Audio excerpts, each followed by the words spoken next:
Students, I am Shweta and welcome to my channel education hub. हम लोगों ने previous class में चैप्टर नंबर 5 आपका यूक्लिड ज्योमेट्री क्लास 9th का शुरू कर दिया था और हमने उसमें इंट्रोडक्शन में सीखा था कि पोस्टुलेट और एक्सियम्स क्या होते हैं। जिन्होंने प्रीवियस वीडियो नहीं देखी है वो मैंने डिस्क्रिप्शन में लिंक दिया है, ऊपर जाके आप देख सकते हो। तो उसी के आगे हमने पोस्टुलेट का मतलब और एक्सियम का मतलब तो सीख लिया था। तो आज हम पढ़ने जा रहे हैं जो पोस्टुलेट्स, जो एक्सियम्स जो यूक्लिड ने लिखे थे वो क्या है।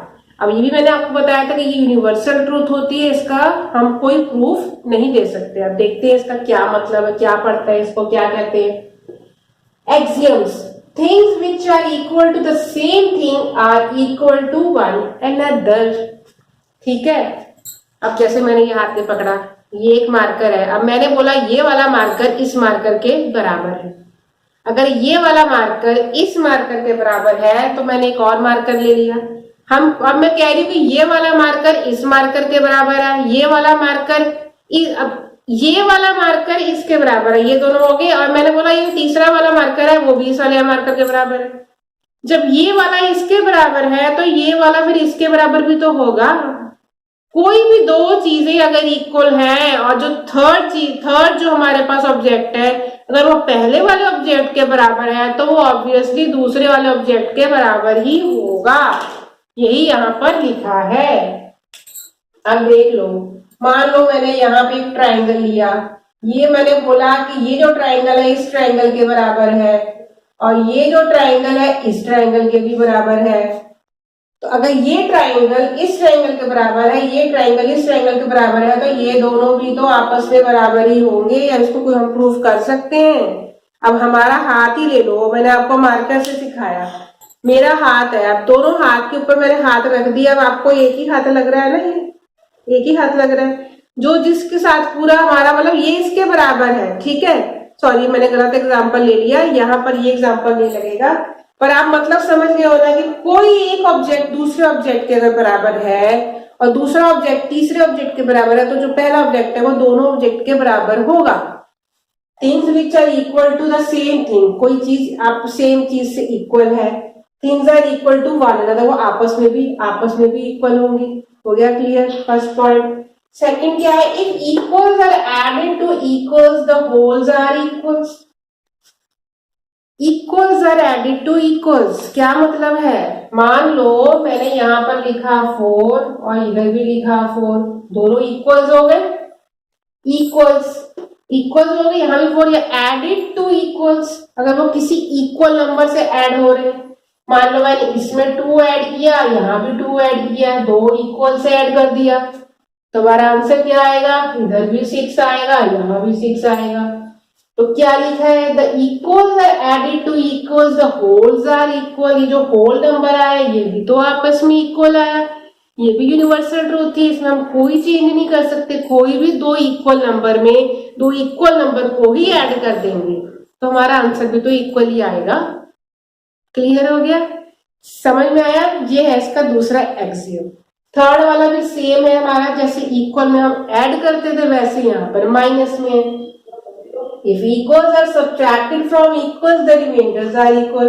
अब मान लो यहाँ पर हम इसको सब्ट्रैक्ट कर रहे हैं, equals are subtracted to equal, तो हमारा आंसर यहाँ भी 2 आएगा, यहाँ भी 2 आएगा। दोनों प्रोसेस में सब्सट्रैक्शन हो चाहे एडिशन हो, दोनों का मीनिंग सेम है। Equals are added to equals, then the answer is equal, तो होल नंबर इक्वल। अब ये सब याद रखने पड़ेंगे आपको, कोई भी ऐसा क्वेश्चन पूछा जा सकता है। आप बोलेंगे ये एक्सियम के नंबर आपको बाई जैसे नंबर्स में दिए वैसे ही याद रखने हैं। एक्सियम नंबर 4, एक्सियम नंबर 5, इस तरीके से आपको बाई नंबरिंग इनको याद रखना होगा, ठीक है। नेक्स्ट देखते हैं क्या है पॉइंट। 3 पॉइंट्स क्लियर हो गए। फोर्थ पॉइंट क्या है, things which coincide with one another are equal to one another. अब यही एग्जांपल जो मैं पहले बता रही थी वो मुझे अब बताना है। ये 2 हाथ हैं, एक हाथ के पीछे एक हाथ मैंने लगाया। अब आपको ये 2 हाथ लग रहे हैं कि एक हाथ लग रहा है, अगर आप ध्यान से देखो तो ये आपको एक ही हाथ लग रहा है ना। हमने 2 हाथ जोड़े हैं, क्या मतलब हुआ, एक हाथ के पीछे दूसरा हाथ बिल्कुल कोइंसाइड हो गया, छिप गया। दूर से देखो तो आपको एक ही फिगर लग रही है, पर है क्या 2 फिगर। जो एक के साथ दूसरी फिगर पूरी की पूरी उसके ऊपर आके छप जाए, पूरी की पूरी उससे पहली फिगर बिल्कुल छिप जाए, ढक जाए, उसे बोलते हैं कोइंसाइड। तो क्या लिखा है, things which are coincide with one another are equal to one another. अगर एक चीज ने दूसरी चीज को ढक ही दिया पूरा, तो ये दोनों आपस में इक्वल ही हुए।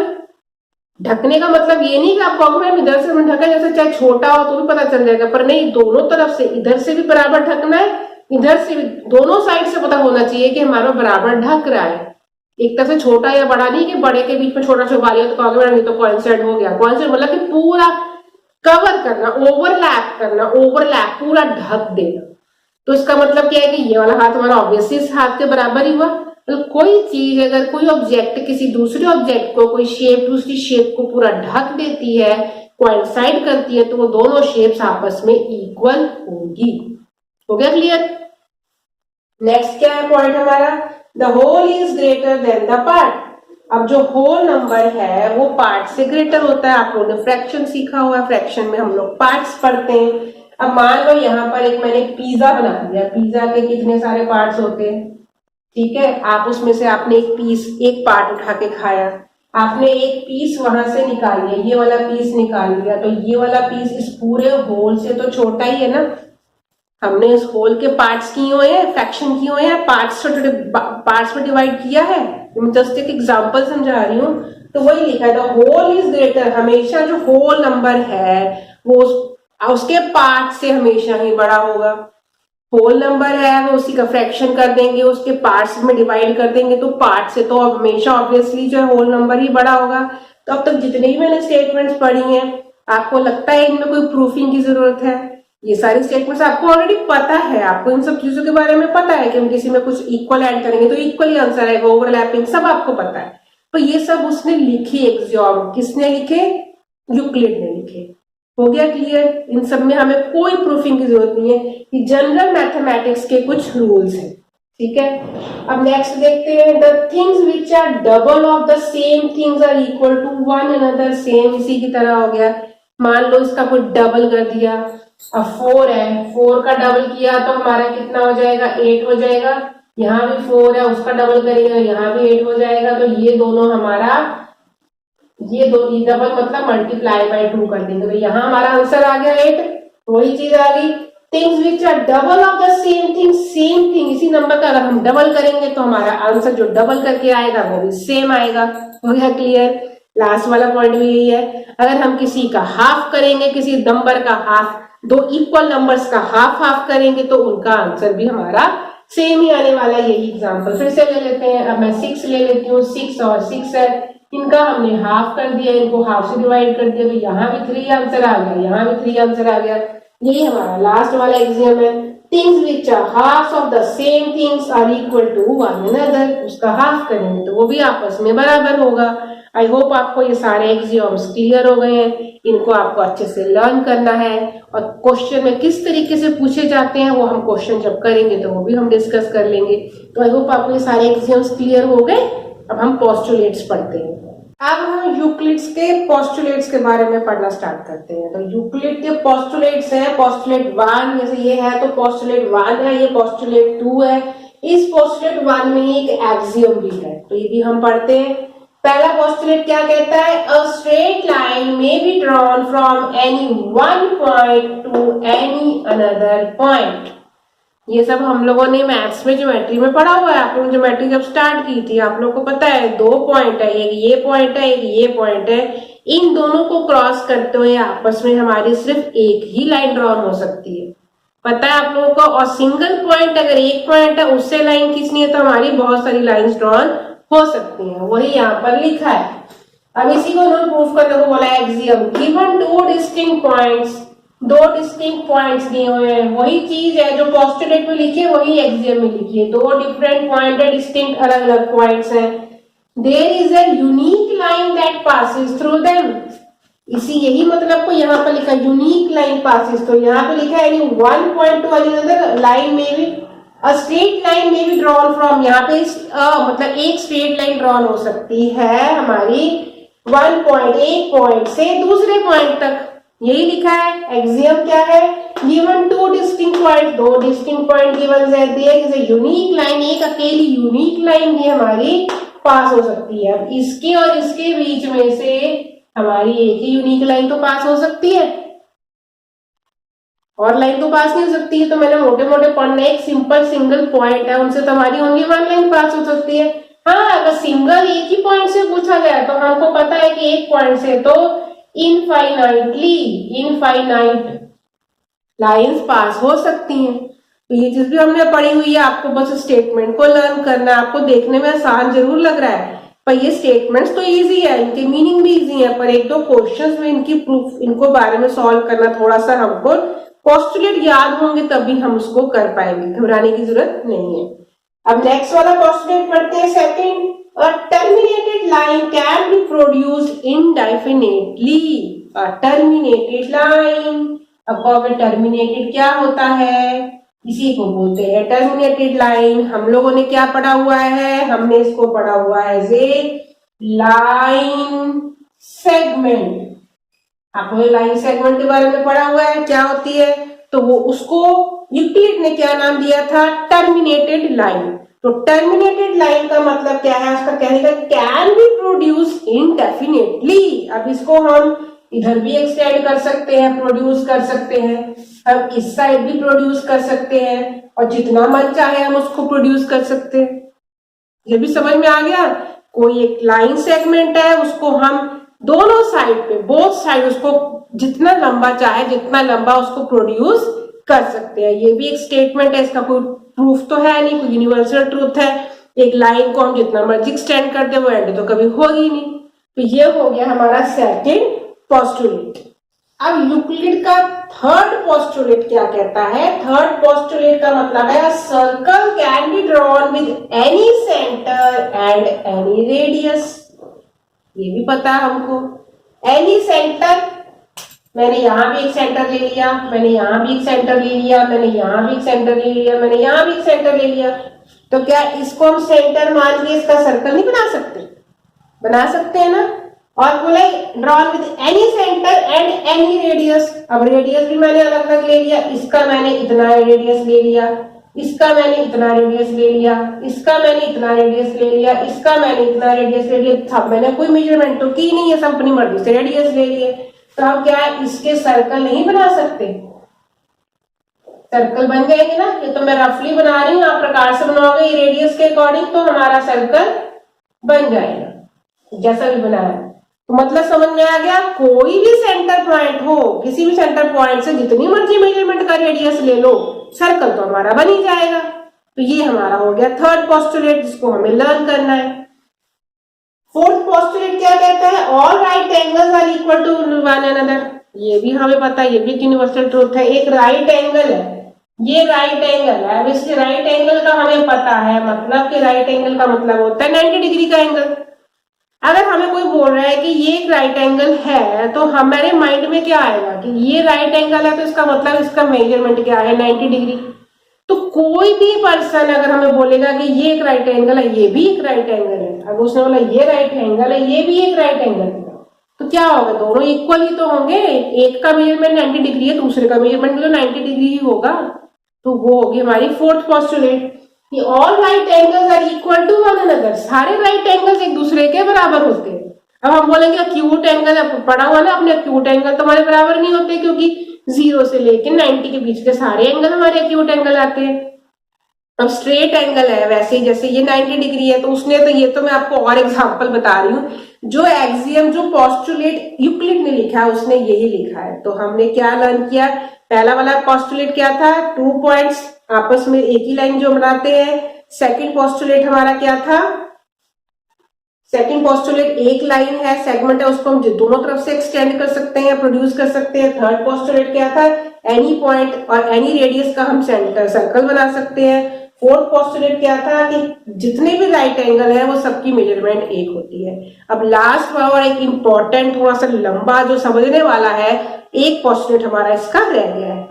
अब ये लास्ट वाला पोस्टुलेट है हमारा, postulate number 5, very important postulate है। अभी तक जितने आपने पढ़े हैं 1 से लेके 4 तक, वो तो बहुत इजी थे, ये थोड़ा सा समझने वाला है, तो इसको पढ़ते हैं। If a straight line falling on 2 straight lines, अगर एक स्ट्रेट लाइन दो दूसरी स्ट्रेट लाइन्स पे फॉल करती है, गिरती है, line makes the interior angles on the same side of it taken together less than two right angles, then the two straight lines, if produced indefinitely, meet on that side on which the sum of angles is less than two right angles. अरे कहोगे ma'am ये क्या लिखा है, हमें तो कुछ भी समझ में नहीं आया। अभी तक की तो बहुत सारी इजी थी जो हमें फटाफट समझ में भी आ जाती थी, ये वाली हमारी। अब मैं इसको आपको लाइन टू लाइन नहीं समझाऊंगी, आपको मैं बना के समझाऊंगी कि क्या मतलब है इसका। इस पोस्टुलेट का मतलब है अगर हमारे पास दो स्ट्रेट लाइन है, ये स्ट्रेट लाइन हो गई, ये एक स्ट्रेट लाइन हो गई, उसके ऊपर एक तीसरी स्ट्रेट लाइन फॉल कर रही है। अब यहां लिखा है टू स्ट्रेट लाइन के ऊपर एक अलग से स्ट्रेट लाइन फॉल कर रही है, गिर रही है। तो उसने ये बोला है, उसका कहने का मतलब है कि अगर इस साइड के दो एंगल, इंटीरियर एंगल, देखो यहां पर क्या लिखा था, makes the interior angles on the same side, एक सेम साइड है, ये एक लाइन है, इसके एक साइड या तो राइट साइड के दोनों एंगल्स इंटीरियर मतलब अंदर वाले, या लेफ्ट साइड के दोनों एंगल इंटीरियर या अंदर वाले। तो यहाँ पर ये वाले एंगल हो गया हमारा 1 और 2, ये हो गया 3 और 4, इसको मान लेते हैं।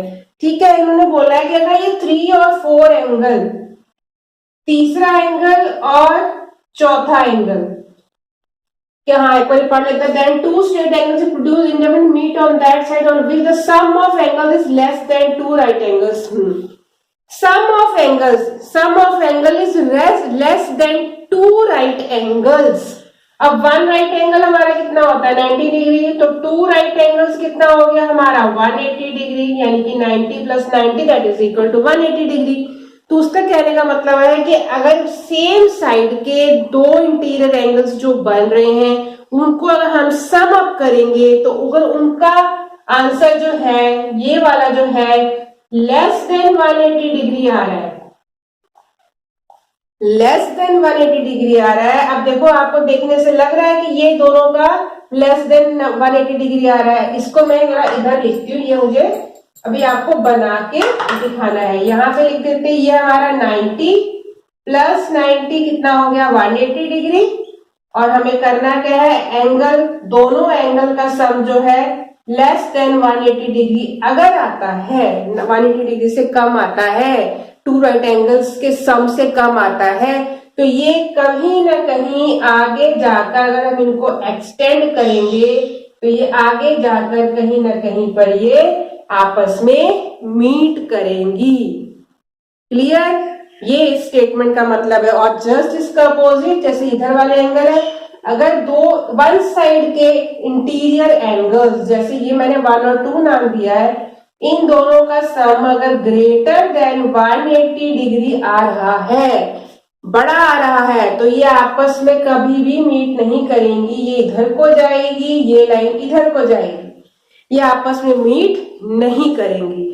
और इतना ही इसमें दिया है। अब मैं एक्स्ट्रा आपको बता रही हूँ, अगर दोनों एंगल का सम बिल्कुल टू राइट एंगल्स के सम के बराबर आ रहा है, मान लो दोनों एंगल्स का सम हमारा इक्वल टू आ रहा है 180 डिग्री के, तो वो दोनों लाइंस कभी भी आपस में मीट नहीं करती हैं, दोनों लाइंस पैरेलल रहती हैं। ये हमारा इस पोस्टुलेट में नहीं है, इसलिए आप कंफ्यूज मत होना।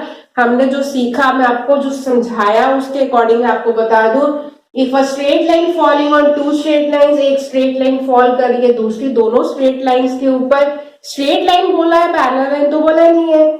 The interior angle on the same side के जो इंटीरियर एंगल है ऑफ इट टेकन टुगेदर, उनको इकट्ठे लिया जाए, अगर less than two right angles है, अगर ये देखो less than two right angles है, दोनों का सम मैंने लिखा less than two right angles, two right angles का सम 180 डिग्री होता है।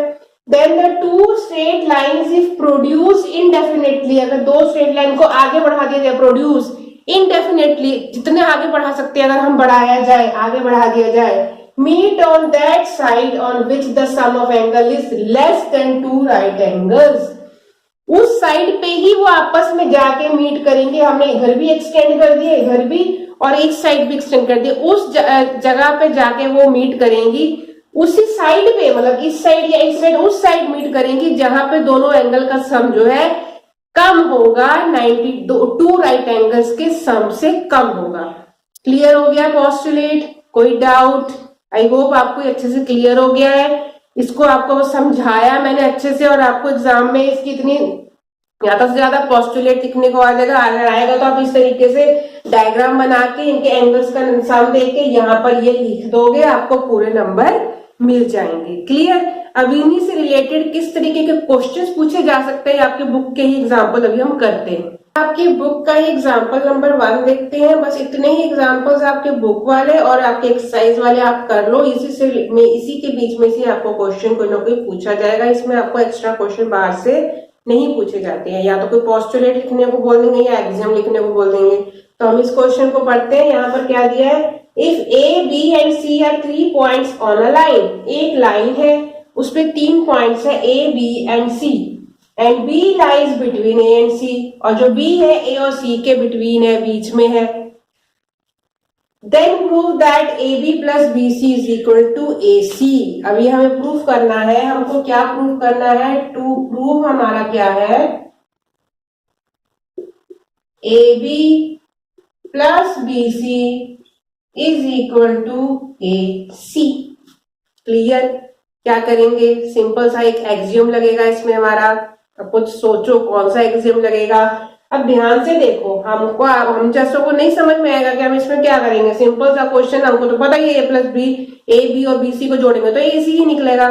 पर अगर आप इन दोनों को ध्यान से देखो, अगर हम A B plus B C को एक साथ कंबाइन कर दें, A B plus B C को अगर एक साथ कंबाइन कर दें तो क्या हो जाएगा, A B plus B C जो है वो ए सी को ढक रहा है कि नहीं ढक रहा है, कोइंसाइड उसके ऊपर कर रहा है। ये भी हमने याद आया कि एक्सियम पढ़ा था हमने, जब दो, जैसे मैंने आपको हाथों पे करके बताया था, अगर एक चीज दूसरी चीज को पूरा ढक देती है तो इसका मतलब वो दोनों चीजें आपस में इक्वल होती हैं। तो यहाँ पर हमने ए और बी प्लस सी को इकट्ठे एक बना लिया। तो ये क्या कर रहा है, ये कोइंसाइड कर रहा है ए सी को। ए बी और बी सी को अगर हम जोड़ दें, यानी ए बी और बी सी को जोड़ दें, तो ये पूरा का पूरा जो रिजल्ट आ रहा है वो ए सी को कोइंसाइड कर रहा है, मतलब उसको ढक रहा है। तो बस यही आपको लिखना है। तो ये इसका प्रूफ हो गया। अब आप लिखोगे from axiom number 4। Axiom number 4 में क्या था, हमारे एक्सियम नंबर 4 में था things which coincide with one another, things which coincide with one another are equal to one another, are equal to one another। बस आपने इस तरीके को लिखना है कि इन दोनों को कंबाइन करके कोइंसाइड कर रहा है एसी को। और हम कौन सा एक्सियम लगा रहे हैं, कौन सा वो लगा रहे हैं, axiom for the things which coincide with one another. जो थिंग्स ये वाली पूरी इसको कोइंसाइड कर रही है, तो with one another are equal to one another, ये दोनों आपस में इक्वल होते हैं। तो बस इतना सा क्वेश्चन में आपको लिख के आना है। अब नेक्स्ट एग्जांपल को देखो, क्या दिया है इसमें, prove that an equilateral triangle can constructed on any given line segment. हमें कोई एक लाइन सेगमेंट दी हुई है एनी मेजरमेंट की, और उन्हें बोला उसके ऊपर आप इक्विलेटरल ट्रायंगल कंस्ट्रक्ट कर सकते हो कि नहीं कर सकते हो। ये वाली चीज हमने कंस्ट्रक्शन में सीखी हुई है प्रीवियस क्लासेस में। अब इसको कैसे यूक्लिड की पोस्टुलेट और एक्सियम को यूज करके हम प्रूफ करेंगे, कैसे कंस्ट्रक्ट करेंगे, ये हम इसमें सीखेंगे। थोड़ा सा इंटरेस्टिंग का क्वेश्चन है ये। हमने एक लाइन सेगमेंट ले ली, अपनी मर्जी से मेजरमेंट की। ये होगी हमारी लाइन सेगमेंट ए, ये हो गई बी। अब हमें इसी मेजरमेंट की, मतलब जितनी मेजरमेंट की है इसी का हमने एक ट्रायंगल बनाना है इसके ऊपर। तो इसके लिए हम क्या कर सकते हैं, हाँ इसके लिए हमें क्या करना है, तो हमने क्या माना, let A is equal to centre. हमने क्या किया, पहले हमने ए को सेंटर माना, फिर हमने क्या किया, ए बी जो है हमारा क्या हो गया, रेडियस हो गया। अब आप ध्यान से याद करो, पोस्टुलेट नंबर 3, पोस्टुलेट नंबर 3 में हमने क्या सीखा था, क्या समझाया था, कोई भी कहीं पर कोई भी सेंटर हम ले सकते हैं और जितना मर्जी रेडियस का हम सर्कल बना सकते हैं, तो ये चीज पॉसिबल हो सकती है किसी भी रेडियस से, किसी भी। तो यहाँ पर हम पहले लिखेंगे यूजिंग पोस्टुलेट नंबर 3। तो यहाँ पर पोस्टुलेट आप अपनी बुक से देखोगे, मैं यहाँ पे सिर्फ लिख रही हूँ पोस्टुलेट नंबर 3। पोस्टुलेट नंबर 3 क्या कहता था, you can draw a circle with point A as the centre and A B as the radius. वाला हम कोई भी बना सकते हैं। तो पहले हमने इसको सेंटर लिया, इसको सेंटर लेंगे तो यहां से हमारा सर्कल बनेगा। अब मैं तो रफ बना रही हूं, मेरे से इतना अच्छा नहीं बनेगा। ये आपका बन गया, नीचे की तरफ नहीं जा रहा, समझ लो ये रेडियस से हमारा, ये हमने इसको सेंटर लिया, पहले इसको सेंटर लिया तो हमारा बन गया ये रेडियस ए बी, ये सर्कल बन गया।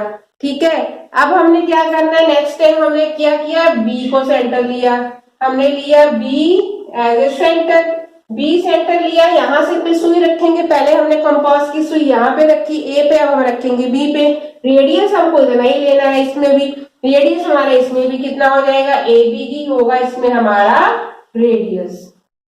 ठीक है, अब यहाँ पे रखेंगे सुई और यहाँ से यहाँ से हम बनाएंगे सर्कल, क्योंकि रेडियस तो हमारा इतना ही है, तो हमारा ये लगभग रफ ऐसे बन जाएगा। अब मैं पूरा सर्कल नहीं बना रही हूँ, आप लोग बनाओगे तो ये क्या हो जाएगा, ऐसे सर्कल बन जाएगा पूरा।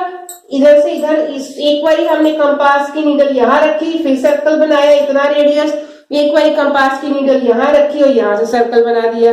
अब ये दोनों आपस में कहाँ मीट कर रहे हैं, इस पॉइंट पे मीट कर रहे हैं, इन दोनों का पॉइंट मीटिंग वाला ये हो गया। हमने क्या किया, हमने इसको इसके साथ ज्वाइन कर दिया और यहाँ से इसको इसके साथ ज्वाइन कर दिया, ये हो गया ए बी और सी। अब आप खुद बताओ कि क्या ये इक्विलेटरल ट्रायंगल है, समझ में आया। मान लो इसकी मेजरमेंट, मान लो इसकी मेजरमेंट हमने ले ली 10 सेंटीमीटर, तो यहां से हमने जब रेडियस इतना लेके जब पूरा सर्कल बनाया तो ये क्या हो गया, जो AC बना हमारा, अगर आप ध्यान से इधर वाले सर्कल को छोड़ दो, अगर आपने इतना रेडियस लिया, इसी रेडियस को घुमा रहे ऊपर से, तो ये जो AC क्या है, AC भी तो हमारा इसी सर्कल का रेडियस हुआ ना। तो ये क्या है, AB जो है वो AC के बराबर हुआ कि नहीं हुआ, हमारा AB जो है AC के बराबर हुआ। क्यों हुआ, क्योंकि सेम रेडियस, सेम सर्कल का same circle radius, AB radius लिया था, जब यहां से सर्कल घुमाया तो यहाँ पर पॉइंट मिला, दोनों जहां सर्कल कट के यहां से इसको मिलाया, तो ये हमारा AB के बराबर हुआ कि नहीं हुआ। ये इस सर्कल का रेडियस है तो ये भी सर्कल का इस सर्कल का रेडियस हुआ। सिमिलरली जब हम यहाँ पे सेंटर लिया, हमने यहाँ से सर्कल बनाया, तो यहाँ से AB है, यहाँ से जब इसको ज्वाइन किया तो AB हमारा BC के बराबर भी हो गया, AB जो है हमारा BC के बराबर भी हो गया। सेम है, यहाँ पर भी हमारा ये है कि सेम रेडियाई है, सेम रेडियाई। पहले हमने पोस्टुलेट नंबर 3 लिखा, फिर हमने इस तरीके से ड्रॉ करके दिखाया, फिर हमने लिखा AB BC के बराबर है, ये इसके बराबर है और ये इसके बराबर है। पहले हमने एक सर्कल में किया, फिर दूसरे सर्कल से लिया, तो ये हमारा इसके बराबर है, क्योंकि जब हम ये वाला सर्कल छोड़ देंगे, ये सर्कल जब हमने बनाया तो यहां से लिया इसका, ये इसका हमारा रेडियस है, तो ये भी ये रेडियस है, तो ये भी तो हमारा सर्कल पे टच हो रहा है, ये भी तो इसका रेडियस ही हुआ। तो हमने इससे क्या प्रूफ किया, AB AC के बराबर है, AB BC के बराबर है। अब हम इसको यहीं पर ही लिख लेते हैं, हमने क्या प्रूफ किया, AB जो है वो AC के बराबर है और AB जो है हमारा BC के बराबर भी है। जब AB इसके बराबर है, AB इसके बराबर है, अब बताओ ये कौन सा एक्सियम लग रहा है हमारा। हमने एक एक्सियम नंबर 1 पढ़ा था कि जब भी दो चीजें किसी एक चीज के बराबर होती हैं, मतलब तो हमारी वो आपस में भी इक्वल होती हैं। अब AC हमारा AB के बराबर है, BC हमारा AB के बराबर है, जब दो चीजें इसके बराबर हो रही है तो ये दो चीजें भी तो आपस में इक्वल ही होंगी। याद आया axiom number 1, using axiom number 1, using axiom number 1, I think axiom, yes, Euclid's axiom number 1। अब यहाँ पर स्टेटमेंट खुद लिख लेना कि दो चीजें जो आपस में बराबर, जो एक दूसरे के बराबर होती हैं, वो आपस में भी बराबर होती हैं। मैं जस्ट आपको स्टेटमेंट बोल देती हूँ। क्या थी हमारी statement? Things which are equal to the same thing are equal to one another. वो थिंग्स जो इक्वल टू सेम थिंग तो इक्वल टू आपस में वो इक्वल होंगी। ठीक है, हो गया क्लियर? तो पहले पोस्टुलेट नंबर 3 लिख के फिर ये आप ऐसे सर्कल बनाओगे, फिर आप ये लिखोगे इसके बराबर है। जब ये इसके बराबर है तो हम कंक्लूजन क्या निकाल सकते हैं? तो हमारा देयरफॉर आंसर क्या आ गया? A B is equal to B C is equal to BC is equal to AC। मतलब इससे हमने क्या निष्कर्ष निकाला? AB BC के बराबर है, BC AC के बराबर है। जब ये तीनों हमारी बराबर बराबर मेजरमेंट की हो गई, ये भी 10 सेंटीमीटर, ये भी 10 सेंटीमीटर मेजरमेंट आ गई, तो ये हमारा इक्विलैटरल ट्रायंगल बन गया। तो इस तरीके से आप इसको लिख के दोनों, अगर पोस्टुलेट नंबर 3 और एक्सियम नंबर 1 की स्टेटमेंट लिख के इसे पूरा करोगे तो आपको इसके फुल मार्क्स मिलेंगे। ये काफी इंपॉर्टेंट क्वेश्चन है, ऐसा क्योंकि आपके बुक से ही क्वेश्चन आने हैं तो ये आपके एग्जाम में पूछा जा सकता है। तो आज की वीडियो में इतना ही। हमने 2 एग्जांपल्स भी कर लिए, एक्सियम्स और पोस्टुलेट सब अच्छे से समझ लिए हैं। जितना आपकी बुक में दिया था सारा मैंने डिस्कस कर लिया। कोई डाउट हो तो आप मुझसे पूछ सकते हो। तो नेक्स्ट वीडियो में इसी चैप्टर की एक्सरसाइज के साथ हम मिलेंगे। तो मिलते हैं नेक्स्ट वीडियो में, तब तक के लिए बाय।